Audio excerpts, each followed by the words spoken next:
হৃদয়ে মোহাম্মদ, চেতনায় মোহাম্মদ,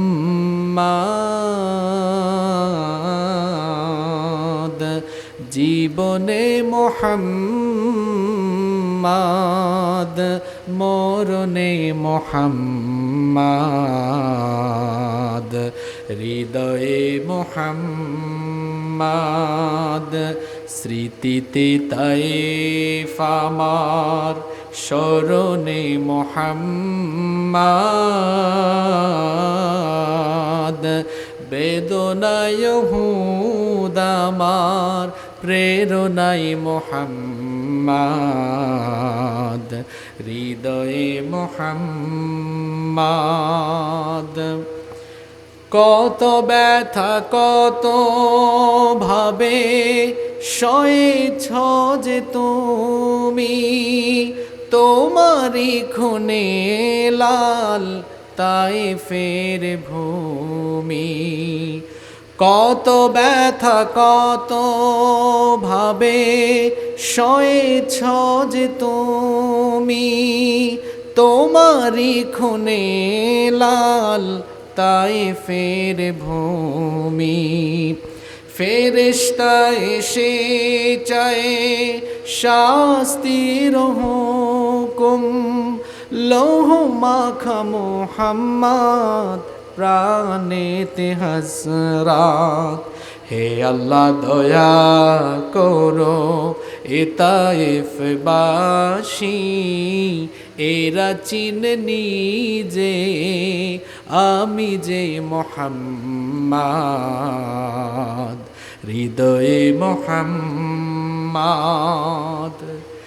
তোমারি নামে আসে মুক্তি জনতার, শূন্য ধারা পায় শান্তি বারবার। তোমারি পথে চলে কত প্রাণ ঝরে যায়, কাঁদি আমি সারাক্ষণ আজ শুধু বেদনায়। তবু জানি খুন ঝরাত তায়েফের, এটাই হলো রাহে মোহাম্মদ। হৃদয়ে মোহাম্মদ, নেহি দু জাহাঁ মে মিসালে মোহাম্মদ। জামালে খুদা হে কামালে মোহাম্মদ। নেহি দু জাহাঁ মে মিসালে মোহাম্মদ।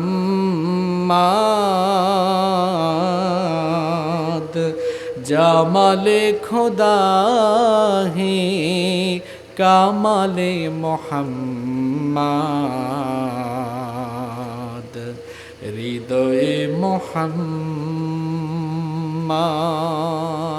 সাল্লাল্লাহু আলাইহি ওয়াসাল্লাম। চাঁপাইনবাবগঞ্জ জেলার শিবগঞ্জ উপজেলার অন্তর্গত পারকানসার যুব সংঘ কর্তৃক আয়োজিত 3 দিনব্যাপী ঐতিহাসিক তফসিরুল কোরআন মাহফিলের আজকের রজনীর সম্মানিত শ্রদ্ধাভাজন মোহতারাম সভাপতি, মঞ্চে উপস্থিত আজকের মাহফিলের সম্মানিত বরেণ্য প্রধান অতিথি, বিশিষ্ট ইসলামী চিন্তাবিদ ও গবেষক, বিশিষ্ট রাজনীতিবিদ, শহীদি ঈদগাহ, শহীদি কাফেলা, অগণিত শহীদের রক্তস্নাত কাফেলা বাংলাদেশ জামাতে ইসলামী রাজশাহী মহানগরীর সংগ্রামী আমির, শিবগঞ্জ উপজেলা পরিষদের সাবেক সফল চেয়ারম্যান, অত্র অঞ্চলের গণমানুষের প্রিয় ব্যক্তিত্ব, জননন্দিত জননেতা, ইসলামী আন্দোলনের বীর সিপাহসালার, আমাদের শ্রদ্ধাভাজন ডক্টর মাওলানা কেরামত আলী হাফিজাহুল্লাহ ওয়া রাআহ, মঞ্চে উপস্থিত ৬ নং কানসার্ট ইউনিয়ন পরিষদের সুযোগ্য সুদক্ষ চেয়ারম্যান, আমার অত্যন্ত শ্রদ্ধেয় এবং ভালোবাসার মানুষ জনাব অধ্যাপক মোহাম্মদ শেফাউল মুলক, মঞ্চে উপস্থিত বাংলাদেশ জামাতে ইসলামী শিবগঞ্জ উপজেলা পরিষদের সম্মানিত শ্রদ্ধাভাজন দায়িত্বশীল বৃন্দ, উপস্থিত হযরত উলামা ইকেরাম, এসেছেন বিভিন্ন মসজিদের আইম্মা এবং খোতাবা, উপস্থিত বিভিন্ন মাদ্রাসার সম্মানিত আসাতিদাই কেরাম, মঞ্চে ডানে বামে বসে আছেন অত্র এলাকার সম্মানিত এবং বিশিষ্ট ব্যক্তিবর্গ, উপস্থিত আমার পিতার বয়সী সম্মানিত মুরব্বিয়ানে আযম, যুগে যুগে আল্লাহর জমিনে আল্লাহর দ্বীন প্রতিষ্ঠায় যারা অগ্রসেনানীর ভূমিকা পালন করেছেন, আমার কলিজার টুকরা প্রিয় যুবক, তরুণ এবং ছাত্র ভাইয়েরা, পর্দার আড়াল থেকে শ্রবণরতা সম্মানিতা মা এবং বোনেরা, উপস্থিত মিডিয়ার প্রিয় কর্মী এবং সাংবাদিক ভাইয়েরা, প্রশাসন এবং গোয়েন্দা সংস্থার সম্মানিত ভাইয়েরা, প্রিয় কানসার শিবগঞ্জ তথা আমার প্রিয় চাপাই নবাবগঞ্জবাসী, আপনারা সবাই কেমন আছেন? আলহামদুলিল্লাহ, আমাকেও আল্লাহ তাআলা ভালো রেখেছেন। নতুন বাংলাদেশে আপনাদের সবাইকে অভিনন্দন জানাচ্ছি, স্বাগতম জানাচ্ছি। আলহামদুলিল্লাহ, যিনি আমাদেরকে স্বৈরাচারীর অত্যাচার, নির্যাতন, নিপীড়নের জিঞ্জির থেকে মুক্ত করে দিয়ে স্বাধীনতার নেয়ামত দিয়েছেন এবং যেই মহান রব আমাদেরকে সুস্থতার সাথে বাঁচিয়ে রেখে আজকের এই সুন্দর, পবিত্র এবং জান্নাতি আয়োজনে আমাদেরকে শামিল হওয়ার তৌফিক দিয়েছেন, সেই মহান রবের দরবারে হৃদয়ের সবটুকু ভালোবাসা, আবেগ, অনুভূতিকে উজাড় করে দিয়ে খুশি মনে প্রাণবন্ত আওয়াজে উচ্চ কণ্ঠে কালিমাতুশ শুকর আদায় করে আমরা সকলেই পড়ছি আলহামদুলিল্লাহ। আমরা প্রশংসা করেছি কার? লাভ হয়েছে কার? কোনো মানুষের প্রশংসা করলে আমাদের ফায়দা নাই, কিন্তু আমরা যখনই আমাদের রবের প্রশংসা করি তার বিনিময়ে আল্লাহ আমাদের আমলনামাকে নেকি দিয়ে ফিল আপ করে দেন। সুবহানাল্লাহ। আমরা অনেকে বুঝি না, না বুঝে দেখা যায় দুনিয়াবি স্বার্থে আমরা মাঝে মাঝে বক্তৃতা করতে যেও আমরা মাঝে মাঝে দেখা যায় আল্লাহর শুকরিয়া বাদ দিয়ে, নবীর প্রতি দুরূদ বাদ দিয়ে আমরা অনেকের চামচামি করে 2, 3, 4, 5 মিনিট তার গুণগান করতে করতে আমাদের সময় চলে যায়। অথচ আমার শরীরে যত শক্তি আর সামর্থ্য আছে সেটা দিয়েছেন কে? আমার এই শক্তি সামর্থ্যের সবটুকু ব্যয় হবে যার জন্য, তিনি কে? আল্লাহ আমাদেরকে বুঝার তৌফিক দান করেন। আমার মনে হয় মাহফিল কমিটি মাহফিল আয়োজনের জন্য পারমিশন আনতে কারো কাছে যাওয়া লাগে নাই। জমিনটা কার? কোরআন কার? আল্লাহর জমিনে আল্লাহর কোরআনের কথা হবে, আল্লাহর কোনো গোলামের কাছ থেকে পারমিশন নেওয়ার কোনো দরকার আছে? কিন্তু বিগত 15 বছর স্বৈরাচারী কায়দায় যারা কোরআনের মাহফিল বন্ধ করে গান বাজনা কনসার্টগুলোকে চালু রেখে এবং আলেম ওলামাদেরকে সহ ইসলামী আন্দোলনের বীর সিপাহ সালাদেরকে আয়না ঘরে বন্দি রেখে যারা জুলুম নির্যাতনের স্ট্রিম রোলার চালিয়েছিল এবং বাংলাদেশের মানুষকে যারা অত্যাচার, নির্যাতন, নিপীড়নে পিষ্ট করে যারা এদেশের মানুষের স্বাধীনতা কেড়ে নিয়েছিল, আজ আল্লাহ তাআলা তাদের স্বাধীনতা কেড়ে নিয়ে তাদেরকে আল্লাহ তাআলা পতনের একেবারে অতল গহ্বরে নিপতিত করে দিয়েছে। বেশি বাড়াবাড়ি ভালো নয়।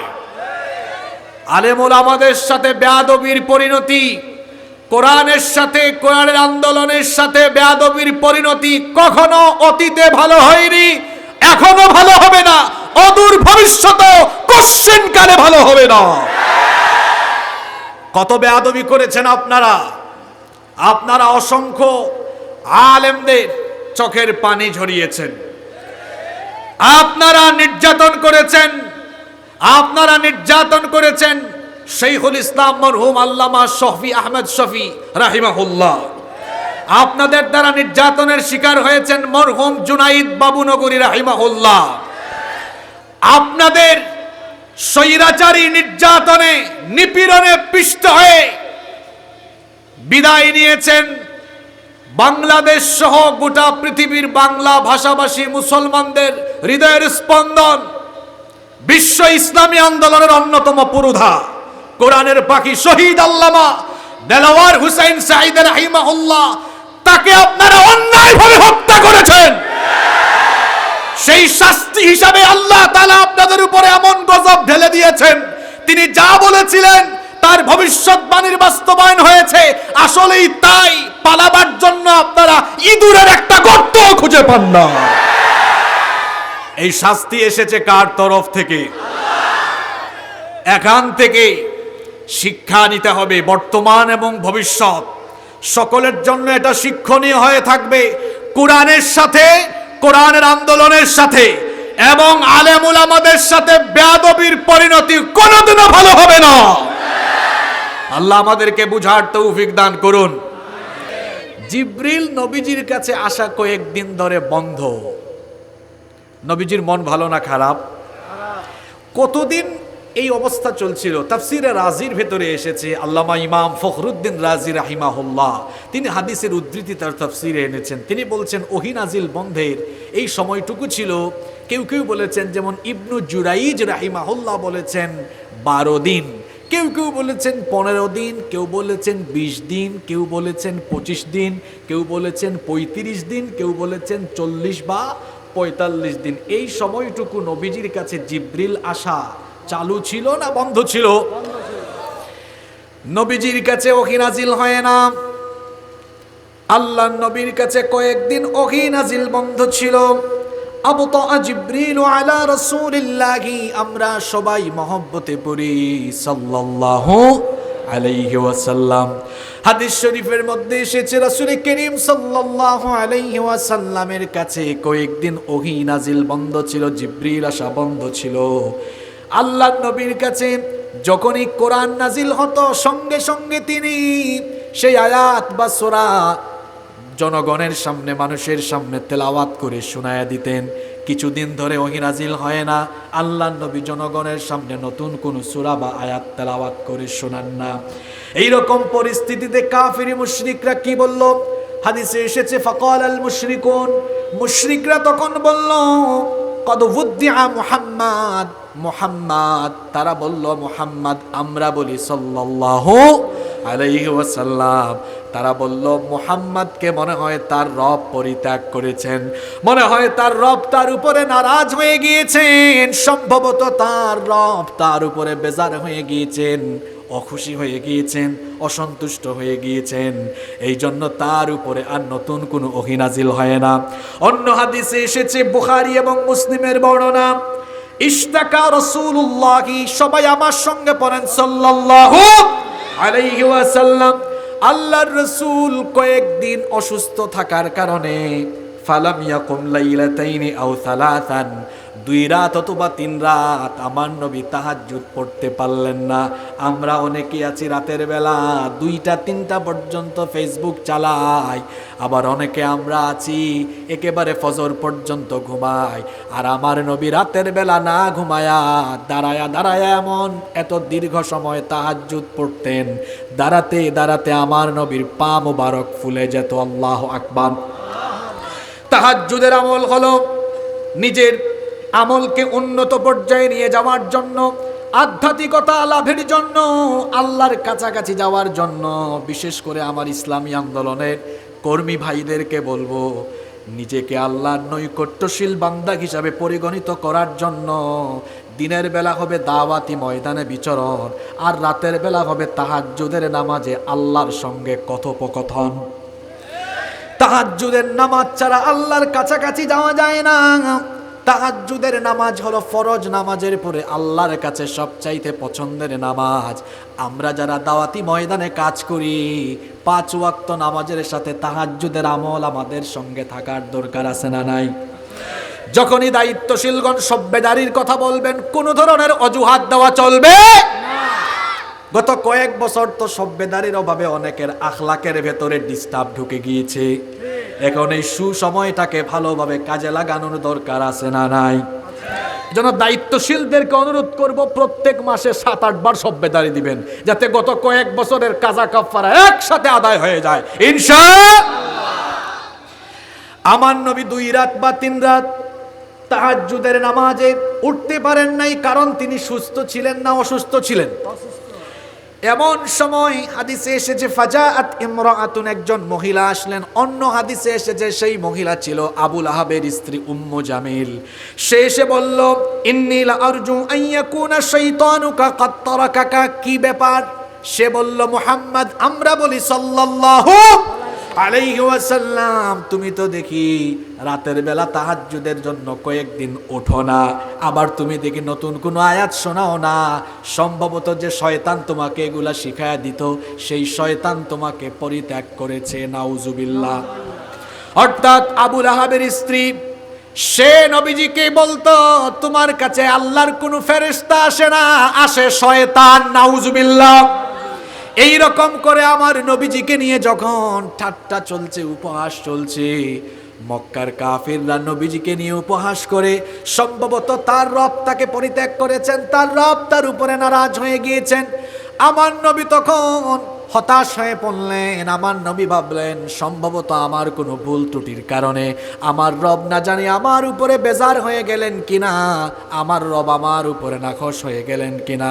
আল্লাহর নবী পেরেশান যখন হয়ে গেলেন, অন্যদিকে কাফিরদের গালাগালি ঠাট্টা বিদ্রুপের মাত্রা যখন সীমা ছাড়িয়ে গেল, আল্লাহ তাআলা তখন কাফির মুশরিকদের গালির জবাব দিয়ে আর নবীজিকে সান্ত্বনা দিয়ে এই সূরা নাজিল করে দিলেন। পড়েন আমার সঙ্গে, والضحى والليل إذا سجى ما ودعك ربك وما قلى। শপথ পূর্বাহ্নের, ওয়াদ্দুহা শপথ দিনের যখন তা আলো ঝলমল হয়, ওয়াল্লাইলি ইযা সাজা কসম রাতের যখন তা অন্ধকারাচ্ছন্ন হয়ে যায়, যখন তা তমসাচ্ছন্ন হয়ে যায়। মা ওয়াদ্দাআকা রাব্বুকা ওয়া মা ক্বালা, আপনার রব আপনাকে পরিত্যাগ করেননি, তিনি আপনার উপর নারাজ হননি, বেজার হননি, এবং তিনি আপনাকে ছেড়েও দেননি। সুবহানাল্লাহ। আমার নবীর উপরে আল্লাহ নারাজ নন, এই কথা বলার আগে আল্লাহ কসম করলেন 1 বার না 2 বার।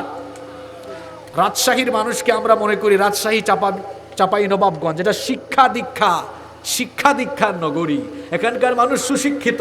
আমি আজকে তার বই প্রকাশ এখানে দেখতে চাই। আমরা সবাই একটু কথার জবাব দিতে পারবো না ইনশাআল্লাহ? আমার নবী, তাকে আল্লাহ পরিত্যাগ করেননি, আল্লাহ তার উপর অসন্তুষ্ট হননি, এই কথাটি বলার আগে আল্লাহ তাআলা আগের 2টা আয়াতে কসম করেছেন কয়বার?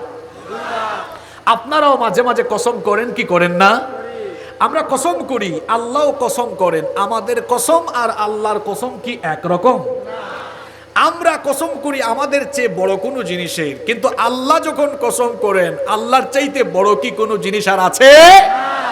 আমরা কসম করি মানুষকে কোনো কথা বিশ্বাস করাবার জন্য, আর আল্লাহ কসম করেন কোনো জিনিসের গুরুত্ব কিংবা কসমের পরে যেটি বলেন সেটার সাথে সামঞ্জস্যপূর্ণ বিষয়ের কসম করে বিষয়টিকে গুরুত্ব দিয়ে বোঝান। তবে কসমের ক্ষেত্রে আমাদের আকীদাকে সঠিক করে ফেলতে হবে। আমরা মাঝে মাঝে দেখা যায় কসম করি বাবার নামে, দাদার নামে, কাবা শরীফের নামে, কোরআনের নামে, রসুলের নামে। অনেকে বলে আমার বউয়ের কসম, বাচ্চার কসম, মায়ের কসম, দাদার কসম, দাদির কসম, গ্রামের কসম, দেশের কসম, নেতার কসম, নেত্রীর কসম। এ ধরনের কসম করা যাবে না, কারণ নবীজি বলেছেন মান হালাফা বিগাইরিল্লাহি ফাকাদ আশরাকা, যে ব্যক্তি আল্লাহ ছাড়া অন্য কারো নামে কসম করে সে কার সাথে শিরক করে। সবচাইতে বড় গুনার নাম কি? সবচাইতে বড় গুনাহের নাম কি? তাহলে শিরকের সাথে আমরা কোনো সম্পর্ক রাখবো না। আল্লাহ ছাড়া কারো নামে কসম করা যাবে না। তাহলে আল্লাহ এই আয়াতে কসম করলেন কয়বার? আমি সহজ বাংলায় বলি। প্রথমে আল্লাহ কসম করেছেন দিনের, তারপরে রাতের। বলেন তো প্রথম আয়াতে কসম করেছেন কিসের? তারপরে দিন এবং রাতের কসম করে আল্লাহ বললেন, ও নবী, কাফেররা বলে আমি নাকি আপনাকে পরিত্যাগ করেছি। আমি আপনাকে পরিত্যাগ করিনি, আমি আপনার উপর অসন্তুষ্ট হইনি, আপনার সাথে আছি, আপনার সাথে আমি আছি, আপনার উপর আমি সন্তুষ্ট। সুবহানাল্লাহ। এই কথা বলার জন্য কসম করলেন কয়বার? এখন প্রশ্ন হলো, কেন আল্লাহ তাআলা দিন আর রাতের কসম করলেন? এর একটা কারণ আছে না নাই? জোরে বলেন, আছে না নাই? কি কারণ? কারণটা হলো এই, আপনারা শুনতেছেন তো, যেহেতু রাত অনেক হয়েছে, আপনাদের মেমোরাইজিং ক্যাপাসিটির দিক বিবেচনায় লম্বা কথা বলবো না, আপনারা আমাকে 35 মিনিটের মতো সহযোগিতা করতে পারবেন না ইনশাল্লাহ? এর মধ্যেই আমি বাংলাদেশের চলমান সকল ইস্যুও কিন্তু এই সূরার ভেতরে কি নাই? আছে কি না? পরের আয়াতেই আছে ইনশাআল্লাহ। দিনের কসম এবং রাতের কসম কেন? একটা সম্পর্ক আছে পরের আয়াতের সাথে। সম্পর্কটা হলো এই, সম্মানিত ভাইয়েরা, সারাদিন দিনের আলোতে কাজ করার পরে সন্ধ্যাবেলা আমাদের শরীরটা এনার্জেটিক হয় না ক্লান্ত হয়? রাতের এই অন্ধকারাচ্ছন্ন এই অবস্থার মধ্যে এখন সূর্যের কোনো হিট নাই, রাত 12টা 1টা 2টার পরে তাপমাত্রা দেখবেন আরও কমবে।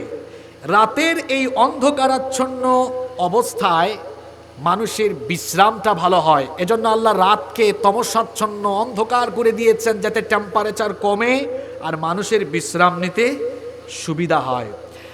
আজকের বিজ্ঞান বলছে যে এই যে দিন এবং রাত হচ্ছে, এটি হচ্ছে আহ্নিক গতির ফলাফল। পৃথিবী তার নিজ অক্ষে একবার আবর্তন করতে ঘুরে আসতে সময় লাগে 23 ঘন্টা 56 মিনিট 4 সেকেন্ড। এই ঘূর্ণায়মান পদ্ধতিকে বলা হয় আহ্নিক গতি। এই আহ্নিক গতির ফলে পৃথিবীতে দিন এবং রাত ঘটে। আচ্ছা, আল্লাহ যদি চাইতেন 24 ঘন্টা দিন বানায়া রাখতে পারতেন কি পারতেন না? আল্লাহ যদি চাইতেন 24 ঘন্টা রাত বানায়া রাখতে পারতেন কি পারতেন না? যদি 24 ঘন্টা রাত অথবা 24 ঘন্টা শুধু দিন হইতো, ভালো হইতো না খারাপ হইতো? জোরে বলেন, কি খারাপ হতো? আজকের বিজ্ঞানীরা বলছেন 24 ঘন্টা দিন থাকলে পৃথিবী গরম হতে হতে হতে হতে উত্তপ্ত হয়ে গিয়ে পৃথিবী বসবাসের অযোগ্য হয়ে যেত। মানুষ এখানে বিশ্রাম নেওয়ার কোনো পরিবেশই পেত না। আবার পৃথিবীতে 24 ঘন্টা তাহলে দেখা যেত গাছপালা উদ্ভিদ থেকে কোনো ফল জন্মাচ্ছে না। শুধু তাই নয়, 24 ঘন্টা রাত থাকলে আমাদের যে কত ধরনের অসুবিধা হইতো। এজন্য আল্লাহ তাআলা একটা ব্যালেন্স করে দিলেন, দিন আর রাতের আবর্তন দিয়ে 24টা ঘন্টাকে আল্লাহ তাআলা এত চমৎকার করে সেট আপ করে দিলেন যাতে আমাদের জীবনযাপনে ভারসাম্য থাকে। পরি সুবহানাল্লাহ। দিনের বেলা কাজ করার পরে আমরা চাঁপাইনবাবগঞ্জ শিবগঞ্জের কানসার্টের মানুষ 10টা 11টা 12টায় যখন আমরা ঘুমায় যাই, আমরা যখন 6 ঘন্টা 5 ঘন্টা 7 ঘন্টা ঘুমায়া সকালবেলা উঠি, তখন কি ক্লান্তি থাকে না? আবার এনার্জি ফিরে আসে। জোরে বলেন। আল্লাহ তাআলা দিন আর রাতের কসম এজন্য করেছেন, আগে দিনের কসম পরে রাতের কসম এজন্য করেছেন, বুঝাতে চেয়েছেন একটানা দিন থাকলে হবে না, দিনের পরে রাত আসলে যেমন তোমরা আবার বিশ্রাম নিয়ে নিজেকে ঠিক করে ফেলো। ও নবী, এই ওহির কিরণ যদি অনবরত আপনার উপর পড়ে, অনবরত বিরতি না দিয়ে যদি শুধু নাজিল হতেই থাকে, ওহির ভারে ওহির বুঝাটা ভারী কম না বেশি? ওহির এই বুঝাটা কেমন শুনেন। আমার আপনার উপরে তো কোরআন নাজিল হয়নি, আমার নবীর উপরে কোরআন নাজিল হয়েছে কয়েকটি পদ্ধতিতে। ঘণ্টা ধ্বনির মতো কখনো জিবরিল সরাসরি আসতেন, কখনো আল্লাহ তাআলা পর্দার অন্তরায় থেকে কথা বলতেন। আমার নবীর উপরে যখন ওহী নাজিল হতো, ওহির ভারী বুঝায় আমার নবীর তখন কষ্ট হতো। কোরআনুল কারীমের ৭৩ নম্বর সূরা সূরাতুল মুজাম্মিলের ৫ নম্বর আয়াতে আল্লাহ বলেছেন, ইন্না সানুলকি আলাইকা কওলান সাকিলা, নিশ্চয়ই আমি আপনার উপরে অতি ভারী বুঝা শীঘ্রই আমি আপনার উপরে পাঠাচ্ছি। ওহির এই ভারী বুঝা যখন নবীজির উপরে নাজিল হতো, যায়েদ ইবনে সাবিত রাদিয়াল্লাহু আনহু বলেছেন, আল্লাহর নবীর উপরে ওহী নাজিল হওয়ার সময় একদিন তিনি আমার কাছে ছিলেন, আমার উরুর উপরে তার উরু ঠেকিয়ে বসিয়েছিলেন। এমন সময় নবীজির উপর যখন ওহী নাজিল হচ্ছিল, আমার মনে হচ্ছিল আমার উরুর উপরে নবীর উরু থাকার কারণে ওহীর ভারে আমার উরু পর্যন্ত ভেঙে চুরে চুরমার হয়ে যাচ্ছিল।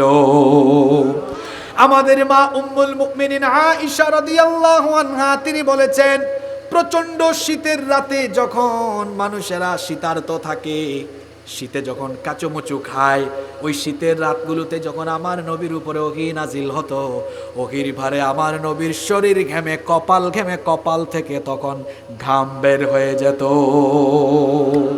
ওহীর বোঝা হালকা না ভারী? জোরে বলেন।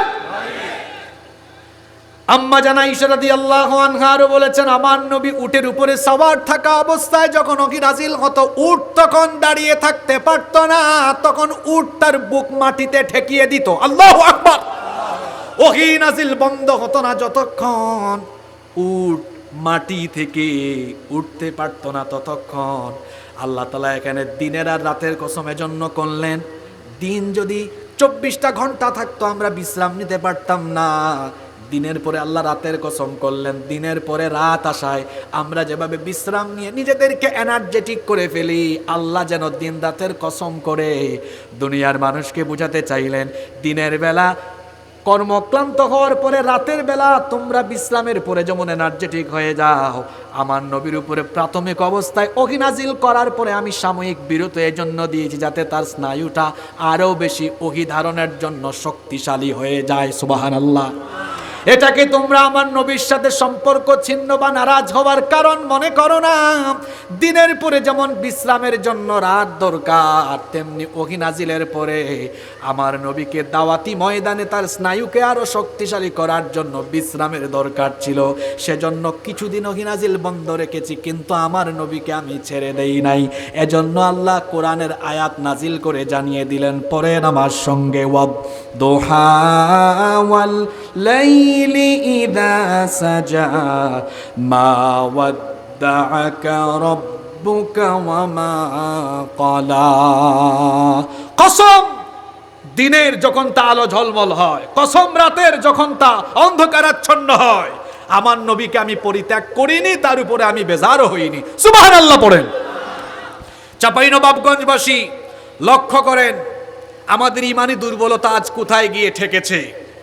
আমার নবীর উপরে কয়েকদিন ওহী নাজিল হয় না, আমার নবীর পেরেশানি কমেছে না বেড়েছে?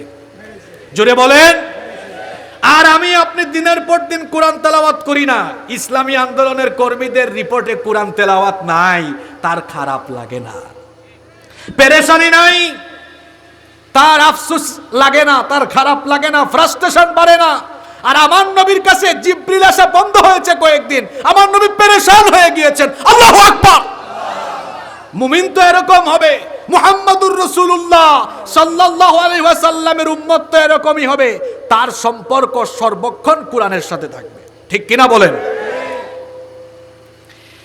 এরপরে আল্লাহ আমার নবীকে বললেন, ও নবী, কাফিররা এখন আপনাকে নিয়ে গালাগালি করে, আপনাকে গালি দেয়, বকা দেয়, আপনার সাথীদেরকে বকা দেয়, আপনার আন্দোলনের সাথী যারা তাদেরকে নিয়ে ঠাট্টা করে, কারণ আপনারা মুষ্টিমেয় কয়েকজন, হাতে গোনা কয়েকজন, আর কাফিরদের সংখ্যা, কোরআন বিরোধী ইসলাম বিরোধীদের সংখ্যা তখন কম না বেশি?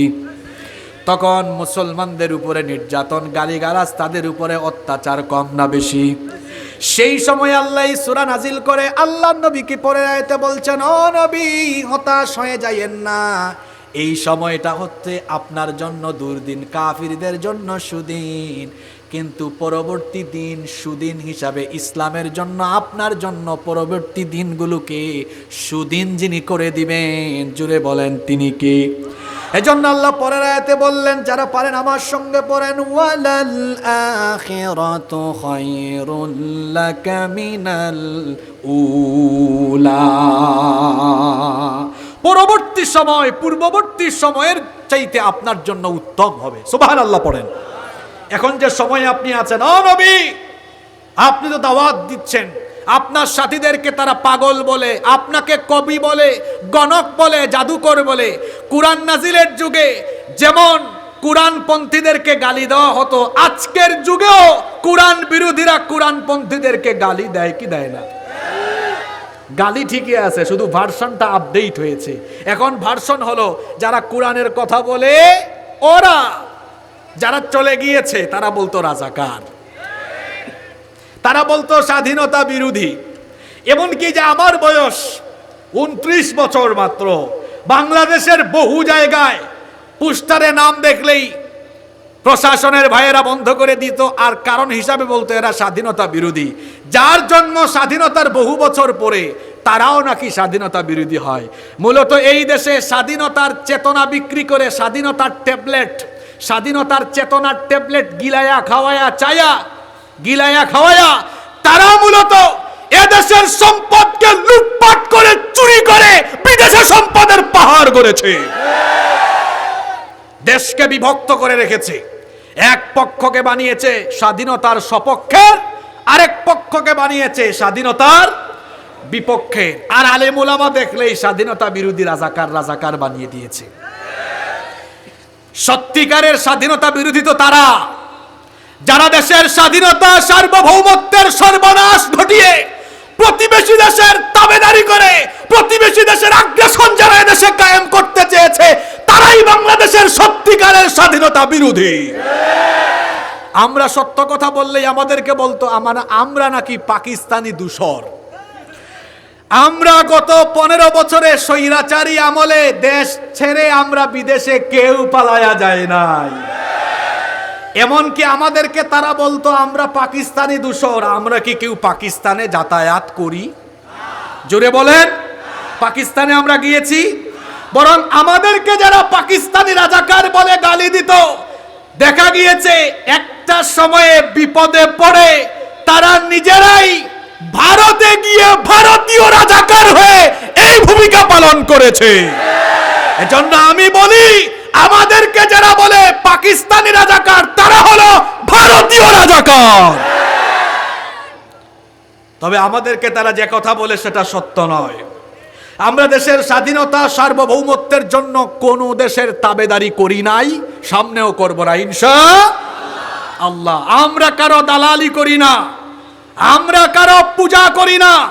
কি পূজা করেছে, কি জিকির তারা করেছে? একজন মানুষের পরিচিতি সারা দেশে ছড়িয়ে দেওয়ার জন্য তারা জায়গায় জায়গায় মূর্তি বানিয়েছে। আমরা যখন এই মূর্তির বিরুদ্ধে কথা বলেছি, আমাদেরকে তখন হুমকি ধামকি দেওয়া হয়েছে। আমরা যখন মসজিদের মিম্বরগুলোতে বক্তৃতা করেছি, আমাদের বহু ভাইদেরকে তারা লাঞ্ছিত করেছে, আমাদের বহু আলেমদেরকে তারা জেলখানায় ঢুকিয়ে দিয়েছিল। আমরা মাত্র কয়টা মূর্তির বিরুদ্ধে কথা বলেছিলাম? আপনারা এত আসতে বলছেন কেন? কয়টা? ছাত্ররা এমন পেদানি দিছে, পেদানি বুঝেন তো আপনারা? চাঁপাইনবাবগঞ্জে কি বলেন আপনারা? পিটান। যাই হোক, আমি আপনাদের রাজশাহীতে ঢোকার সময় দেখলাম যে কামটা করছে। অর্থাৎ কিছু কিছু ছাত্রকে বলতে শুনেছি, হুজুর আপনারা এই মূর্তির বিরুদ্ধে কথা বইলা বহুত নির্যাতিত হয়েছেন, আপনারা একটার বিরুদ্ধে কথা বলেছিলেন। আজ আল্লাহ তাআলা আমাদেরকে দিয়ে সারা বাংলাদেশের মূর্তিগুলোকে শেষ করে দিয়ে মূর্তি মুক্ত বাংলাদেশ আল্লাহ বানিয়ে দিয়েছেন। যে মূর্তিগুলো বানিয়েছে, আমি প্রশ্ন করতে চাই, কার বাপের পয়সায় এগুলো বানানো হয়েছে? এদেশের মানুষের পয়সায় মানুষের উন্নয়নের জন্য কাজ না করে তারা মূর্তি বানিয়ে দেশটাকে মূর্তির দেশে পরিণত করেছিল। দেশের জনগণের ট্যাক্সের পয়সা কি মূর্তি বানানোর জন্য না খেটে খাওয়া মানুষের উন্নতির জন্য? জোরে বলেন। এদেশের খেটে খাওয়া মানুষের উন্নতির জন্যই তো এদেশের জনগণ ট্যাক্স দেয়, ভ্যাট দেয়। সেই ট্যাক্স আর ভ্যাটের টাকা দিয়ে মূর্তি বানিয়েছে, আর ঋণ জনগণের ঘাড়ে চাপিয়ে দিয়ে নতুন নতুন প্রজেক্টের নামে দুর্নীতি লুটপাট করে দেশটাকে তারা একেবারে শেষ করে ফেলে তারপরে চলে গিয়েছে। এদেশের মানুষকে এগুলো ভুলে গেলে চলবে? ভুল মানুষ একবার করে, কিন্তু বারবার করে, জোরে বলেন, বারবার করে। আমাদেরকে যারা কথায় কথায় রাজাকার বলতো, আজকে আল্লাহ তাদের উপর কি শাস্তিটা এনে দিয়েছেন দেখেন, কি শাস্তিটা এনে দিয়েছেন। শুনলাম মুরগির ব্যবসায়ীও নাকি ধরা খেয়েছে। জানেন নাকি আপনারা? মুরগির ব্যবসায়ীর নাম জানেন তো? কি জানি নাম? সে নাকি ৭১-এর ঘাতক দালাল নির্মূল কমিটির সভাপতি, অথচ সেই হচ্ছে ৭১-এর প্রকৃত ঘাতক। এটা কি হুজুরের কথা? এদেশের বীর মুক্তিযোদ্ধা যারা, সেক্টর কমান্ডারের বক্তব্য হলো ৭১ সালে যখন পাকিস্তানিরা এদেশের মানুষের উপর নির্যাতন চালিয়েছে, তখন এই মুরগি সাপ্লাই আর পাকিস্তানিদেরকে মুরগি সাপ্লাই দিয়েছে। ট্রাইব্যুনাল তো এখনো আছে না? যেই ট্রাইব্যুনালে বিচারের নামে প্রহসন করে নিরপরাধীদেরকে অপরাধী বানিয়ে শহীদ করে দেওয়া হয়েছে, এদেশের মানুষের দাবি হলো সেই ট্রাইব্যুনালে এবার যারা মুরগি সাপ্লাই দিয়ে প্রকৃত যুদ্ধাপরাধ করেছে, সেই ট্রাইব্যুনালে তাদের বিচার করতে হবে। এবং আয়না ঘর বানিয়ে এদেশে গত 15 বছর যারা নির্বিচারে মানুষ হত্যা করেছে, এদেশে যারা বিগত 15 বছর বিচার বহির্ভূত কায়দায় মানুষ হত্যা করে মানবতা বিরোধী অপরাধ করেছে, সেই ট্রাইব্যুনালে এখন তাদেরকে বিচারের আওতায় আনতে হবে। আমরা চাই কি চাই না? সামনের দিন হবে ইসলামের দিন, কোরআনের দিন, ইনশাআল্লাহ। বলেন ইনশাআল্লাহ। আমরা কোন আয়াতে ছিলাম মনে আছে তো? এই আয়াত আমাদের জন্য প্রেরণা। আল্লাহ বলছেন, ওয়ালাল আখিরাতু খায়রুল লাকা মিনাল উলা।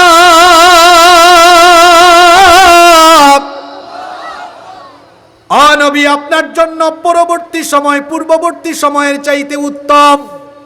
এখন আপনার উপর, আপনার সাহাবীদের উপরে নির্যাতন নিপীড়ন, এখন আপনারা কয়েকজন, কিন্তু অচিরেই দেখা যাবে কাফিরদের জন্য আসবে দুর্দিন, আপনার জন্য আসবে সুদিন। এরপরের আয়াতে আল্লাহ বলছেন, ওয়ালা সাউফা ইউতিকা রাব্বুকা ফাতারদা। আর শীঘ্রই আপনার রব আপনাকে এত নেয়ামত দিবেন যে আপনি আপনার রবের উপরে সন্তুষ্ট হয়ে যাবেন। সুবহানাল্লাহ। আল্লাহ নবীজির সাথে যে ওয়াদা করলেন, আল্লাহ কি নবীজিকে সেটা দেন নাই? আসতে বলবেন না, জোরে বলেন, দেন নাই? আল্লাহ বললেন, ও নবী হতাশ হইয়েন না, আমি আপনাকে এত এত নেয়ামত দিব, আপনি সন্তুষ্ট হয়ে যাবেন। যেই মক্কা থেকে কাফিররা নবীজিকে বের করে দিয়েছিল, সেই মক্কায় নবীজিকে বিজয়ীর বেশে মক্কায় ঢুকিয়ে মক্কা বিজয় নবীজিকে যিনি দান করে দিয়েছেন, তিনি কে? তাহলে যেই মক্কায় নবীজির উপরে নির্যাতন হয়েছে, যেই মক্কায় সাহাবীদের রক্ত ঝরেছে, সেই মক্কায় কি ইসলামের বিজয় হয় নাই? চাঁপাইনবাবগঞ্জ রাজশাহীর মুসলমানরা শুনেন, এই বাংলাদেশে কোরআনের জন্য, ইসলামের জন্য রক্ত ঝরেছে, শহীদ হয়েছে। তার মানে এই বাংলাদেশেও আগামীর দিনে কোরআনের বাগান, কোরআনের শাসন কায়েম হবেই হবে ইনশাআল্লাহ। যেভাবে মক্কায় মুসলমানদের রক্ত ঝরার কারণে মক্কায় ইসলামের বিজয় হয়েছে, মক্কা নয়, মদিনা নয়, রোম, পারস্য সহ গোটা পৃথিবীতে, এশিয়া, ইউরোপ, আফ্রিকা, গোটা দুনিয়ায় আজ ইসলাম ছড়িয়ে গিয়েছে, ঠিক কিনা? আল্লাহ তার নবীকে বললেন, ওয়ালা সাউফা ইউতিকা রাব্বুকা ফাতারদা। অচিরেই আপনার রব আপনাকে এত নেয়ামত দিবেন যে আপনি সন্তুষ্ট হয়ে যাবেন। আল্লাহ কি তার ওয়াদা পূরণ করেন নাই? আপনারাও হতাশ হবেন না, আপনাদের সাথেও আল্লাহর ওয়াদা আছে। আপনাদের সাথে আল্লাহর ওয়াদাটাকে শোনান। আল্লাহ বলছেন, ওয়ালা তাহিনু ওয়ালা তাহজানু ওয়া আনতুমুল আ'লাউনা ইন কুনতুম মুমিনিন। তোমাদের জন্য কোনো ভয় নাই, টেনশন নাই, যদি মুমিন হও তোমাদেরকে আমি আল্লাহ বিজয়ী করে, কোরআনের বিজয়, ইসলামের বিজয় আমি দান করব। ওয়াদা কার? জোরে বলেন, ওয়াদা কার? ওই যে আমার আগের ভাই বক্তৃতা করে বললেন, বাবার আইন দেশের মানুষ দেখেছে, চাচার আইন দেখেছে, স্বামীর আইনও দেখেছে। এখন এই দেশে ছাত্র জনতা, আলেম উলামা সবাই এই দেশে কোরআনের আইন দেখতে চায়, আর সেটা দেখার জন্য দেশে রক্ত ঝরছে, জীবন যাচ্ছে। এই রক্ত আর জীবনের উপর দিয়ে এই দেশে ইসলামী আমানত কায়েম হবে ইনশাআল্লাহ। এটা রুখে দেওয়ার সাধ্য কারণ। এই ওয়াদাটা শুধু দুনিয়াবি ক্ষেত্রে নয়, কোন মুফাসসির আয়াতের ব্যাখ্যা করেছেন ওয়ালাল আখিরাতু খায়রুল লাকা মিনাল উলা, এর মানে হলো নবী গো আপনার জন্য দুনিয়ার চাইতে আখিরাত আরো উত্তম হবে। আমাদের জন্য দুনিয়ার চাইতে আখিরাত আরো ভালো না খারাপ? জোরে বলেন। আল্লাহ তার নবীকে বললেন শুধু দুনিয়ায় দিব না আখিরাতেও দিব। আল্লাহ কি আমার নবীকে দুনিয়ায় যেভাবে সম্মানিত করেছেন আখিরাতেও কি আমার নবীকে আল্লাহ সেভাবে সম্মানিত করেন নাই? করেছেন কিনা? আমার নবীকে আল্লাহ এত সম্মান দিয়েছেন, আমার নবীকে আল্লাহ এত মর্যাদা দিয়েছেন, কিয়ামতের দিন আমার নবী সুপারিশ করবেন না যতক্ষণ জান্নাতের দুয়ার খোলা হবে না ততক্ষণ। আল্লাহ নবী বলেছেন আতি বাবাল জান্নাতি ইয়াউমাল কিয়ামাহ, কিয়ামতের দিন আমি যখন জান্নাতের দরজার কাছে আসব, জান্নাতের দরজার কাছে এসে আদেশ করব ফাস্তাফতিহ, জান্নাতের দরজা খোলো। ইয়াকুলুল খাজিন, জান্নাতের দারোয়ান ফেরেশতা তখন বলবে মান আন্ত, আপনি কে? আমি তখন বলবো আনা মুহাম্মদ। আমরা বলি সাল্লাল্লাহু আলাইহি ওয়াসাল্লাম। নবীজি তার পরিচয় দিবেন। জান্নাতের দারোয়ান ফেরেশতা তখন বলবেন বিকা উমিরতু, আমি তো আপনার ব্যাপারে আদিষ্ট হয়ে দাঁড়িয়ে আছি, আজ আপনি জান্নাতের দুয়ার খুলবেন না যতক্ষণ জান্নাত উদ্বোধন হবে না ততক্ষণ। তাহলে আমার নবীর সম্মান দুনিয়া আখিরাতে কম না বেশি? আমার নবী বলেছেন আনা সাইয়্যিদু ওয়ালাদি আদম ইয়াউমাল কিয়ামাহ, কিয়ামতের দিন রব্বুল আলামিন আমাকে মানব জাতির নেতা বানাবেন। শুধু তাই নয়, কিয়ামতের দিন আমার রব আমাকে এত সম্মান দিবেন, আমার রব সবার আগে আমাকে কাউসার দান করবেন। আমার ভাইয়েরা, আল্লাহ তার নবীকে সান্ত্বনা দিলেন। আল্লাহ তার নবীকে সান্ত্বনা দিয়ে এবার আপনাদের কষ্ট হচ্ছে? আমরা কিন্তু শেষের দিকে চলে এসেছি, এখানে বহু গুরুত্বপূর্ণ কথা আছে, বলবো ইনশাআল্লাহ। সময় দিবেন তো কিছুক্ষণ? এই তো 35 বলেছিলাম না, আর 15 বাকি আছে। 15 থাকবেন না ইনশাআল্লাহ? আচ্ছা, আরো হইলে তখন দেখা যাবে। আমি আমার মূল কথা আগে শেষ করতে চাই, রাজি আছেন তো? আচ্ছা, প্রথমে আল্লাহ 2 আয়াতে কি করেছেন মনে নাই? কি করেছেন? কসম করে 3 নম্বর আয়াতে কাফিরদের জবাব দিয়েছেন। কি দিয়েছেন? এরপরে পরের 2 আয়াতে নবীজিকে আল্লাহ তাআলা আশাজনক কথা বলেছেন। সেই আশা কি আশা দিয়েই রেখেছেন নাকি পূরণও করেছেন? আল্লাহ এবার তার নবীকে বলেছেন ও নবী, আমি আপনার আশা পূরণ করব, আমি আপনাকে ছেড়ে দিব না। কারণ অতীত মনে করে দেখেন, অতীতেও আমি আপনাকে ছেড়ে দেই নাই। আপনার উপরে অতীতেও আমি মেহেরবানি করেছি। কেমনে মেহেরবানি করেছি আল্লাহ স্মরণ করিয়ে দিলেন। আমার সঙ্গে পড়েন আলম ইয়াজিদকা ইয়াতীমান ফাআওয়া, আমি কি আপনাকে এতিম অবস্থায় পাইনি?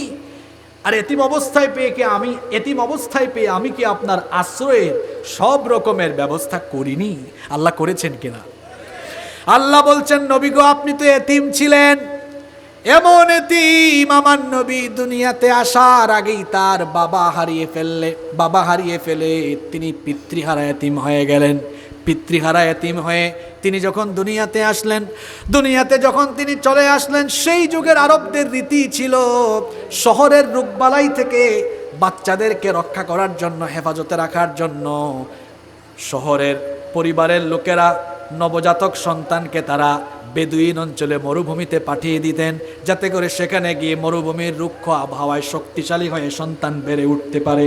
তাছাড়া আরেকটি কারণ ছিল, বেদুইনদের ভাষা ছিল সবচাইতে প্রমিত বিশুদ্ধ। শহরের লোকেরা তাদের বাচ্চাদেরকে বেদুইন মরুভূমি অঞ্চলে জন্য পাঠাতেন, যাতে করে বাচ্চারা ছোটবেলা থেকে বিশুদ্ধ ভাষী হয়ে উঠতে পারে। আল্লাহ নবীর তো বাবা জন্মের আগেই হারিয়ে ফেলেছিলেন। এই জন্য নবীজি দুনিয়াতে আসার পর নবীজির দাদা আব্দুল মুত্তালিব নবীজির নাম রাখলেন মুহাম্মদ। আমরা বলি সাল্লাল্লাহু। ইতিপূর্বে দুনিয়ায় কারো নামের আগে মুহাম্মদ রাখা হয় নাই। আল্লাহু আকবার! এত চমৎকার, এত সুন্দর নাম রাখা হলো।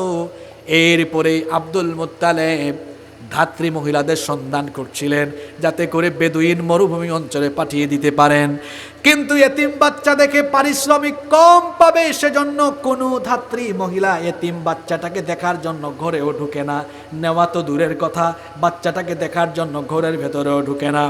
তায়েফের বনু সাদ গোত্রের একদল নারীরা মক্কায় আসলেন দুগ্ধ শিশু তালাশের জন্য। সকল নারীরা এসে তারা যাদের টাকা পয়সা বেশি ওই সকল পরিবার থেকে দুগ্ধ শিশু নিয়ে তারা চলে যেতে লাগলেন। সেই সময়টা ছিল দুর্ভিক্ষের সময়। ভাগ্যবতী মহিলা, সৌভাগ্যবতী নারী হালিমাতুস সাদিয়ার গাধা ছিল অত্যন্ত জরাজীর্ণ, হালকা পাতলা। এটা ধীর গতিতে আসার কারণে তিনি সবার বিলম্ব করে সবার শেষে আসলেন। এসে দেখলেন সকল পরিবারের দুগ্ধ শিশু নিয়ে অন্যান্য নারীরা চলে গিয়েছে। আব্দুল মুত্তালিব তখন সৌভাগ্যবতী নারী হালিমাতুস সাদিয়াকে বললেন, দেখো আমার ঘরে একটা এতিম বাচ্চা আছে, বেশি টাকা করে দেওয়া যাবে না, যেহেতু তার বাবা নাই এতিম, বেশি পয়সা দিব না, দেখো গিয়ে ঘরে দেখে যদি ভালো লাগে তো মন চাইলে নিয়ে যাও। তখন ভাগ্যবতী নারী হালিমাতুস সাদিয়া তিনি তার স্বামীর সাথে, হাজব্যান্ডের সাথে পরামর্শ করলেন, যেহেতু আসলাম কাউকেই পাই নাই, খালি হাতে ফিরে যাওয়ার চাইতে চলেন এই বাচ্চাটাকে দেখে যদি ভালো লাগে মন চায় তো নিয়ে যাব।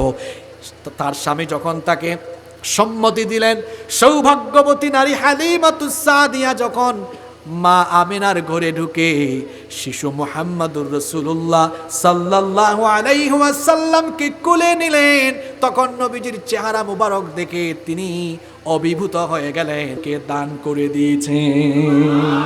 এজন্য আমাদের মা আম্মা জান আয়েশা রাদিয়াল্লাহু আনহা বলেছেন, মিশরের যে সকল সুন্দরী রূপসী নারীরা ইউসুফ আলাইহিস সালামকে দেখে ফল কাটতে গিয়ে আঙ্গুল কেটেছে, এরা যদি আমার নবীকে দেখতো তাহলে তারা হাতের আঙ্গুল নয় কলিজা কেটে ফেলতো, তারা টেরও পেত না।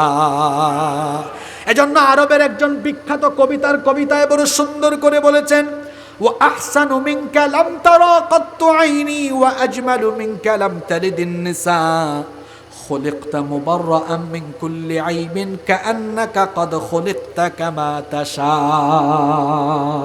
কি সুন্দর কবিতা লিখেছেন। তিনি বলেছেন, আপনার চাইতে সুন্দর কাউকে দুনিয়ার চক্ষু কখনো দেখেনি, আপনার চাইতে সুন্দর কোনো মানব পৃথিবীর কোনো নারী জন্ম দেয়নি।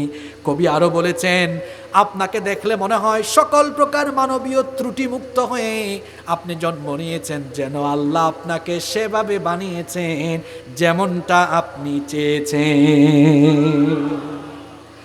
হালিমাতুস সাদিয়া যখন আমার এতিম নবীজিকে কুলে নিলেন, তিনি কুলে নেওয়ার সঙ্গে সঙ্গে বলে উঠলেন, আমার কাছে মনে হলো আসমানের ওই চাঁদ যেন আমার কুলে এসে ধরা দিয়েছে। তিনি এবার আমার এতিম নবীজিকে, শিশু নবীজিকে নিয়ে রওনা দিলেন। আশ্চর্য ব্যাপার, আজীব ব্যাপার, যে গাধা অত্যন্ত দুর্বল ছিল, ধীর গতিতে এসেছিল, দেখা গেল এবার আমার নবীজিকে নিয়ে সওয়ার হওয়ার, আরোহণ করার কারণে এই গাধা আবার সকল গাধা এবং প্রাণীকে পেছনে ফেলে দিয়ে সবার আগে ছুটে যেতে লাগলো। অন্যান্য নারীরা বললেন, কি ব্যাপার হালিমা, তুমি তো সেই গাধা দিয়ে এসেছিলে, ওই গাধা দিয়ে এখন যাচ্ছে, এটার গতি স্পিড এত বাড়ল কেমনে? হ্যাঁ, স্পিড ছিল 15-20, এটা হয়ে গেছে কেমনে এখন 80-90। হালিমাতুস সাদিয়া তখন বললেন, আসলে গতি কেমনে বেড়েছে আমি নিজেও জানি না, তবে অনুভূতিটা এমনভাবে প্রকাশ পাচ্ছে, মনে হচ্ছে আমার কুলে যেটা এসেছে, মনে হচ্ছে গোটা দুনিয়ার বরকত এখন আমার কাছে চলে এসেছে।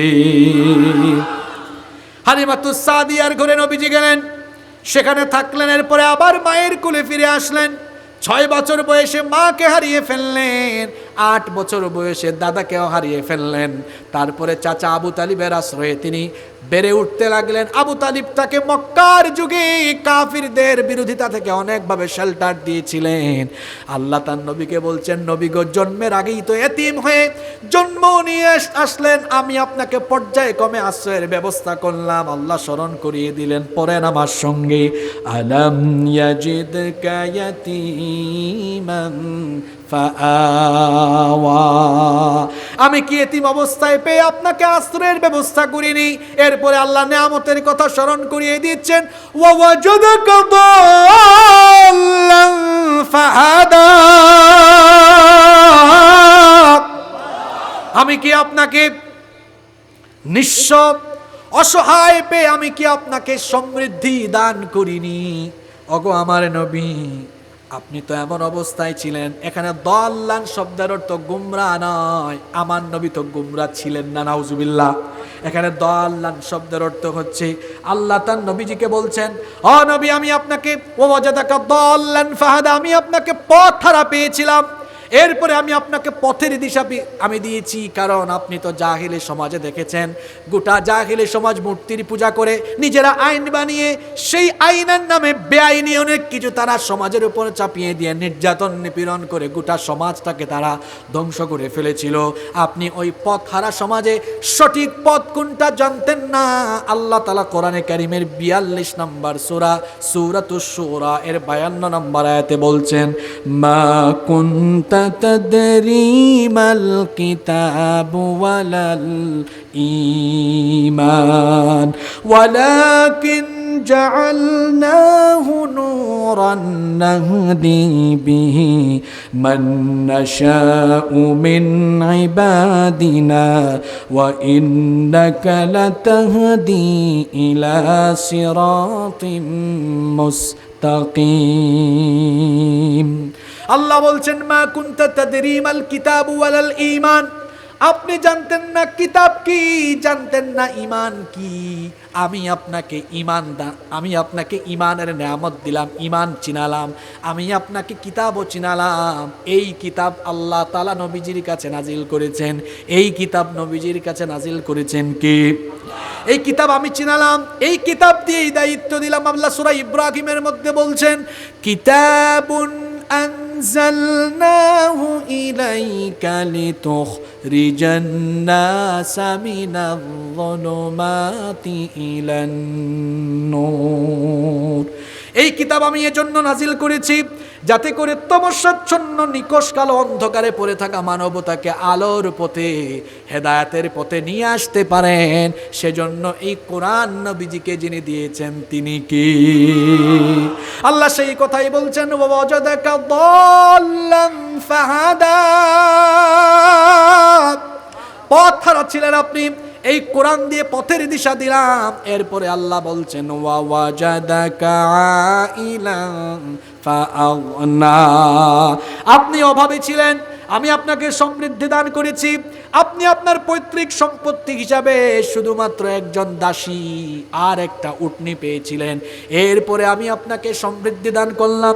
সুতরাং যে রব আপনাকে নেয়ামত দিয়েছেন, যেই রব আপনার উপরে নেয়ামত দিয়েছেন, সেই রব এবার আপনাকে বলছেন, পরের আয়াতগুলো শুনেন, কারণ কথায় আছে না, শেষ ভালো যার সব ভালো।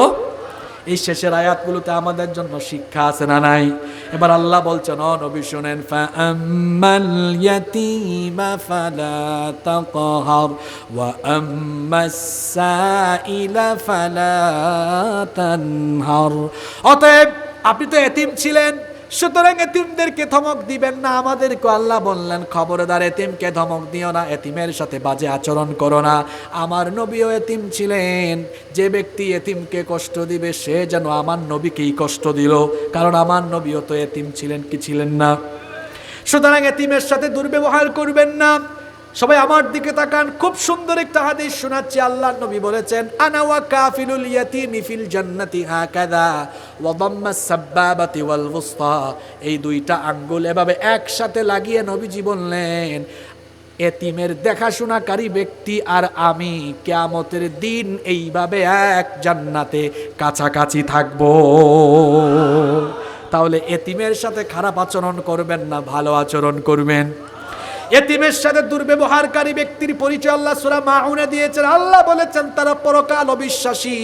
আল্লাহ তাআলা তাদের ব্যাপারে বলছেন পরের আমার সঙ্গে, আরাআইতাল্লাযী ইউকাযযিবু বিদ্দীনি ফাযালিকাল্লাযী ইয়াদউল ইয়াতীম।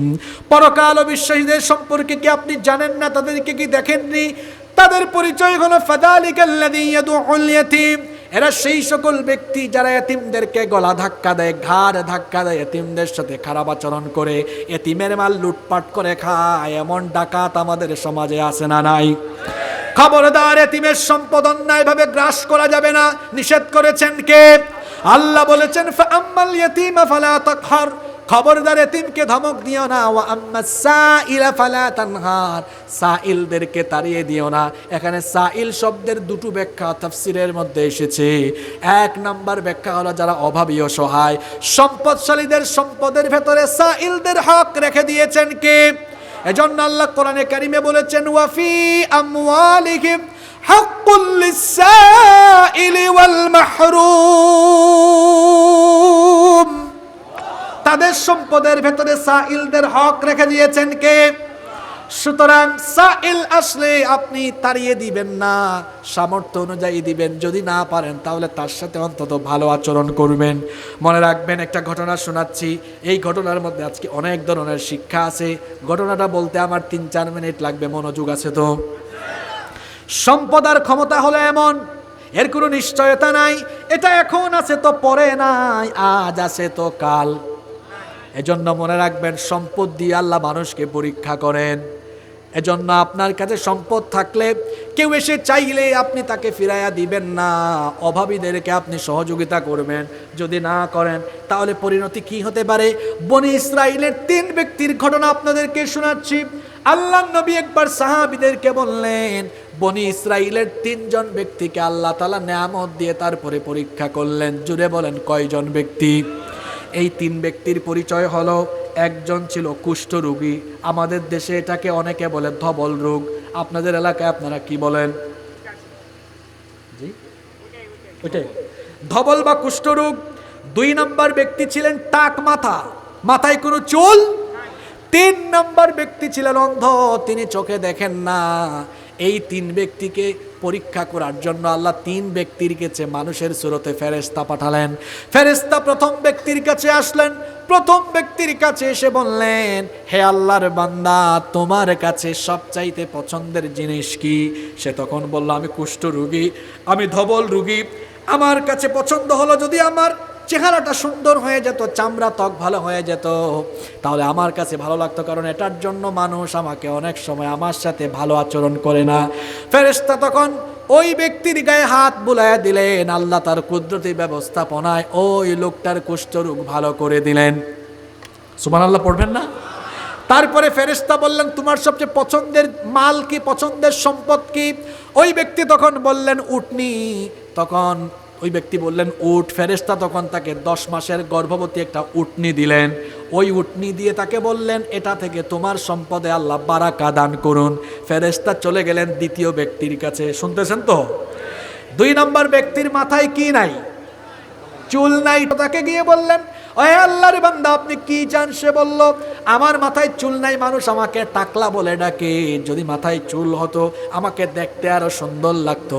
ফেরেশতা মাথায় হাত বুলাইয়া দিলেন, টাক মাথায় চুল গজায়া দিলেন কি?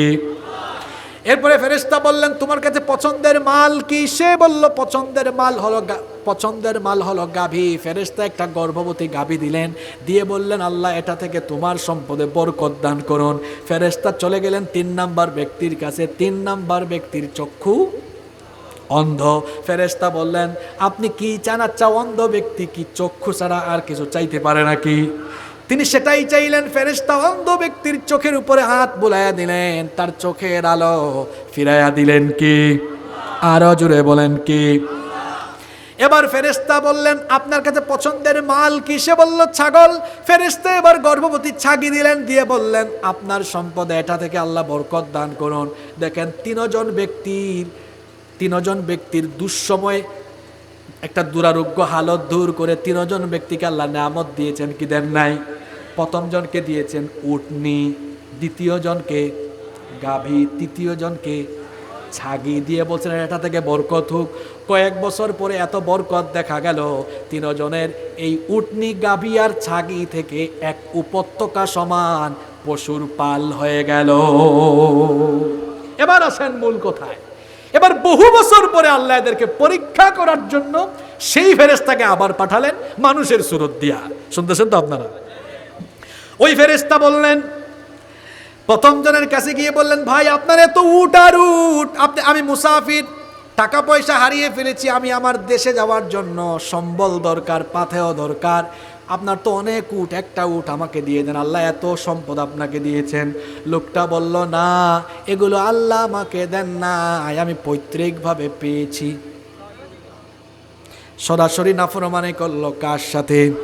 ফেরেশতা তখন বললেন, মিথ্যাবাদী, তুমি তো কুষ্ঠরোগী ছিলে, আল্লাহ তোমার রোগ ভালো করে দিয়ে সম্পদ দিয়েছেন, তোমার সম্পদ আজ বলে দাবি করছো আল্লাহ তোমাকে যেভাবে নিয়ামত দিয়েছেন, আল্লাহর সাথে নাফরমানির কারণে তোমার সম্পদ আল্লাহ কেড়ে নেবেন।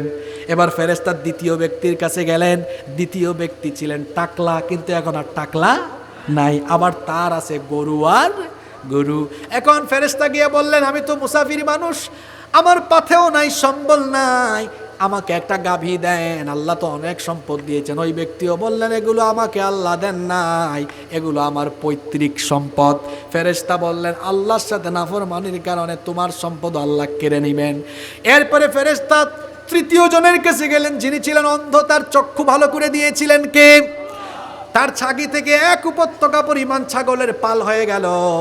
ওই ফেরেশতা গিয়ে বললেন, আমি তো মুসাফির মানুষ, পাথেও নাই, সম্বল নাই, আমাকে একটা ছাগল দাও।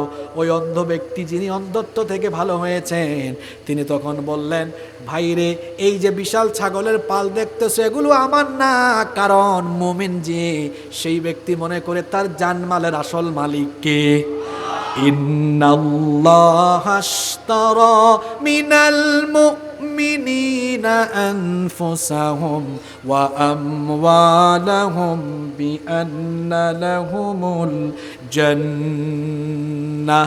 নিশ্চয়ই আল্লাহ মুমিনদের কাছ থেকে জান আর মালকে খরিদ করে নিয়েছেন, আর তাদের জানমালের বিনিময়ে আল্লাহ তাআলা মুমিনদেরকে জান্নাত দিয়েছেন। ওই লোক বললেন, এই সম্পদ আমার না, তোমার ছাগল বলছো একটা, যাও, উপত্যকা থেকে যত লাগে সব তুমি নিয়ে যাও, আমার কোনো আপত্তি নাই। সুবহানাল্লাহ। ফেরেশতা বললেন, একটা ছাগলও আমার লাগবে না। ওই ব্যক্তি বললেন, কেন? একটু আগেই তো বললা লাগবে। ফেরেশতা বললেন, এটা ছিল পরীক্ষা, পরীক্ষায় আপনি পাশ করেছেন, আপনার আগের দুইজন অকৃতকার্য হয়েছেন, অনুত্তীর্ণ হয়েছেন, আপনি পাশ করেছেন। সম্পদ দিয়ে আল্লাহ দেখেছেন, আল্লাহর পথে আপনি খরচ করতে কুণ্ঠাবোধ করেন কি করেন না, আল্লাহর পথে দেন কি দেন না। আল্লাহ আপনার মনোবাসনাকে যাচাই করে দেখেছেন, সত্যি সত্যি আল্লাহর দেওয়া মাল আল্লাহর পথে দেওয়ার জন্য আপনার মনটা পাগল পারা। আপনার ছাগল আমি নিব না, সুসংবাদ গ্রহণ করুন, আল্লাহ আপনার মালে আরো বরকত দান করবেন।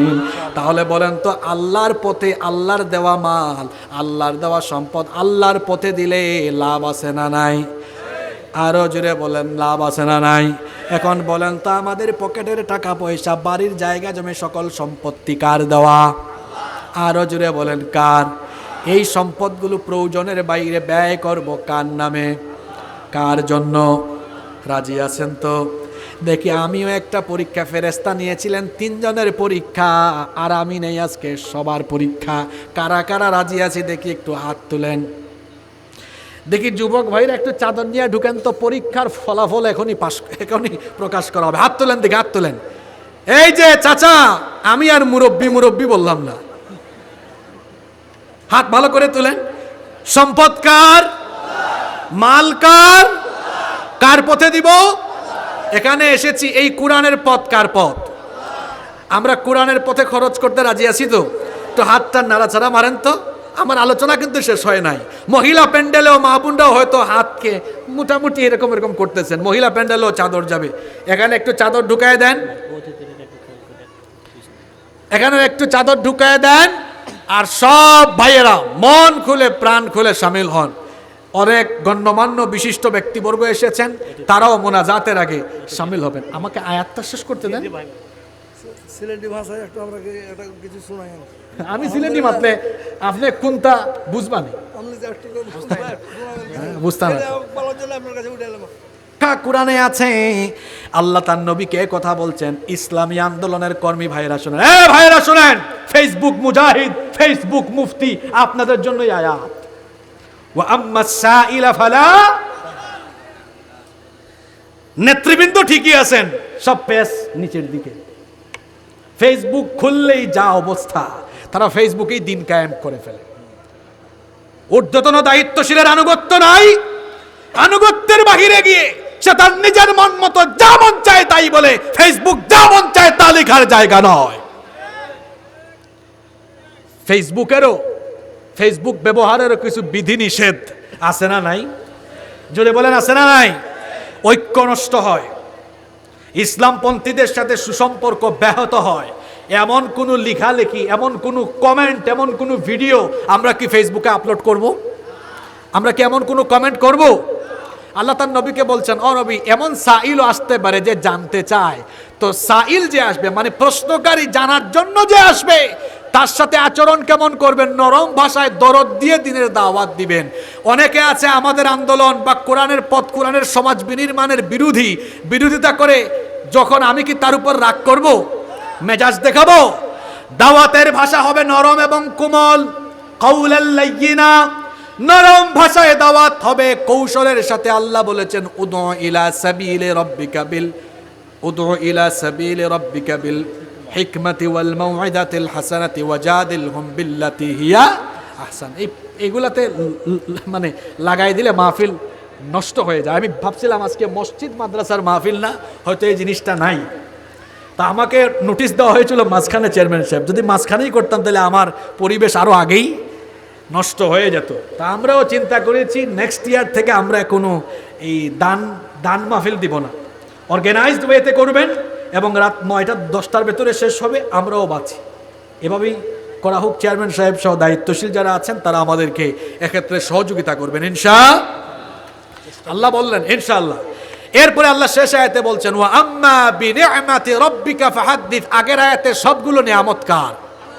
আল্লাহ বলছেন, নবীজি নিয়ামতের গুণকীর্তন করুন, নিয়ামতের প্রকাশ ঘটান। তাহলে এই আয়াতগুলোতে আমাদের জন্য অনেক শিক্ষা রয়েছে। বিশেষ করে এই মুহূর্তের জন্য একটা বড় শিক্ষা। গত 15 বছর, 18-19 বছর আমরা যারা কোরআনের কথা বলেছি, কোরআনের পথে থেকেছি, অনেক ঠাট্টা বিদ্রোহের উপহাস, অনেক ঠাট্টা বিদ্রুপের সম্মুখীন হয়েছি, এখনো আমরা হচ্ছি।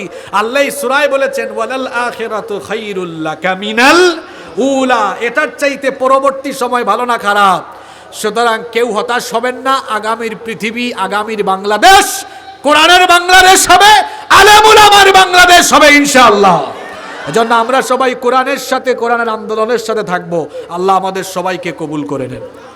মাহফিল আগামীকালও আছে, পরশুদিনও আমাদের আব্দুল্লাহ আল আমিন ভাই আসবেন দিনের বেলা।